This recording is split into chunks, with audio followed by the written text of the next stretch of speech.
this is Miss Kitty Reed, and today on Amish Book Club we will be discussing A Love for Leah by Emma Miller. It was published by Harlequin's love-inspired line of Christian fiction in 2017. It is the fourth book in the Amish Matchmaker series. Today my assistant is Lucy, who is an American Girl Truly Me doll number 8.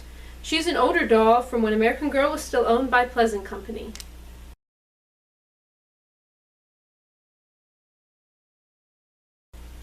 Leah Yoder had joined the Mennonite church to marry her husband Daniel, and then they had gone to the jungles of the Amazon to become missionaries. But Daniel and their infant child died, and she had to remain behind for a year until another family could replace her at the mission. Now returned to the Amish community of her childhood and preparing to become Amish, Leah calls on the services of Sarah, a matchmaker. Leah wants more children, but does not expect or think she should have love. She wants an older widower with children.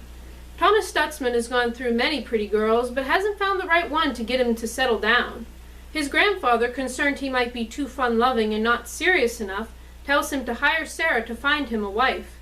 The plot of land his grandfather promised him is at stake if he does not move toward marriage soon.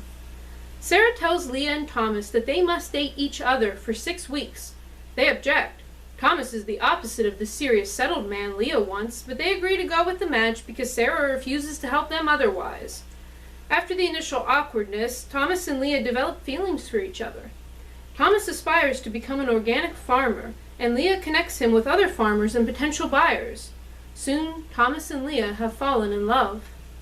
Leah still feels wrong for having feelings for Thomas when she loved Daniel so much. Daniel's aunt tells her that her playful flirting and obvious love for Thomas is wrong. It would dishonor Daniel to love again, and it would only be proper for Leah to have a practical, loveless marriage to an older man. When Thomas tries to talk to Leah about him joining the Mennonite church, thereby saving Leah from having to change her faith and permitting him to use a vehicle to deliver his vegetables, Leah panics and breaks up with him.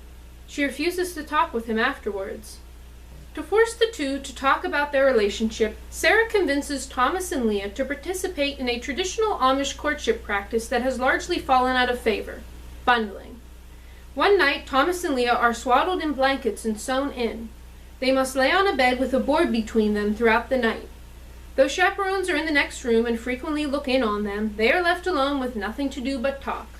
Initially, neither does, but Thomas asks Leah to tell him about Daniel. She recounts her life as a missionary and remembers their life together. Thomas helps her see that her love for Daniel does not have to stop her from letting in a new love. Thomas ends up starting his farm with his wife Leah by his side. The end.